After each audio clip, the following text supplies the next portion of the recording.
Honduras is the epitome of bad luck for a country. No, really, it actually rains fish here sometimes. In all seriousness, Honduras is just a country surrounded by water and land, like most others out there. Just this one happens to be surrounded by land called El Salvador, Guatemala, and Nicaragua.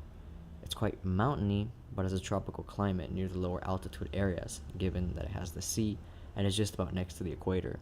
It cozily houses 9 point something million people in poverty. Yeah, sadly, Honduras is the second poorest country in the Western Hemisphere. It is outperformed economically by a snowman, but yet slightly above a popsicle. Honduras is, in fact, so poor that Forbes, the UN, the World Bank, and even the Honduran government can agree how little money they have, with numbers ranging from $4,000 to $1,800 for their 2010 GDP without adjusting it for purchasing power parity. Now, this isn't entirely Honduras' fault. They got dealt a bad hand. Just look at this map and see how awkwardly they have to set up their farming space because of their mountainous and the awkward types of soil they have. Beyond awkward soil, their poverty can be traced to bananas.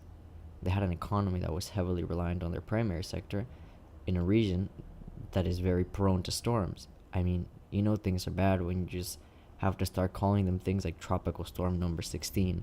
And if we wrote all the storm names, you might think it was an indie movie with names like Fifioline and Greta Olivia. And who could forget this lovely fellow? He's the guy that caused this. This is bananas and coffee exports in profit before Mitch, and this is after Hurricane Mitch. But at least it made them reflect. Honduras must have been like, hey guys, maybe it's not such a good idea that 2/3 of our economy depends on these plants that can be washed away in the blink of an eye. And then Honduras comes in like, yeah, you're right. And so the coffee industry was born. And also the maquila industry.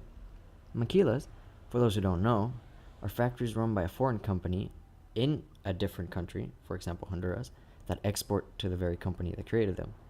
This moved economic strain from the primary sector to the tertiary sector in great measure, and turned Honduras into one big, underpaid factory.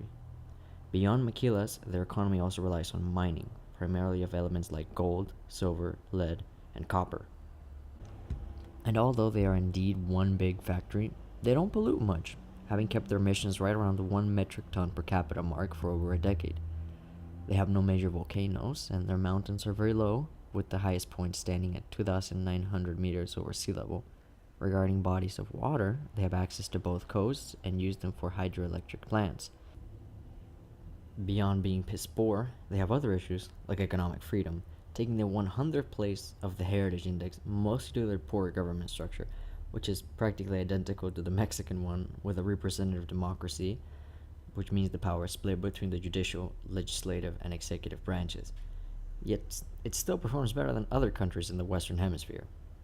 The legatum shows it to be lacking in economic quality, governance, and especially in safety, taking the 114th out of 149 places. That means you can, and will, get robbed around every corner, and as a matter of fact, I had my wallet stolen by simply writing about the place. The poor government problem also carries over to the economy. Basically, nobody really knows what kind of economy Honduras is running, but my favorite description of it comes from Global Edge, saying that it is a mixed economic system which includes a variety of emerging private freedom combined with centralized economic planning and government regulation, which basically means it's anywhere between here and there. And to prove that is their extremely liberal trade through the Panama Canal, contrasted by their very strict business policies within Honduras. And with that, I have achieved my goal. You now know everything you could possibly need to know to not want to go to Honduras. Thanks for watching.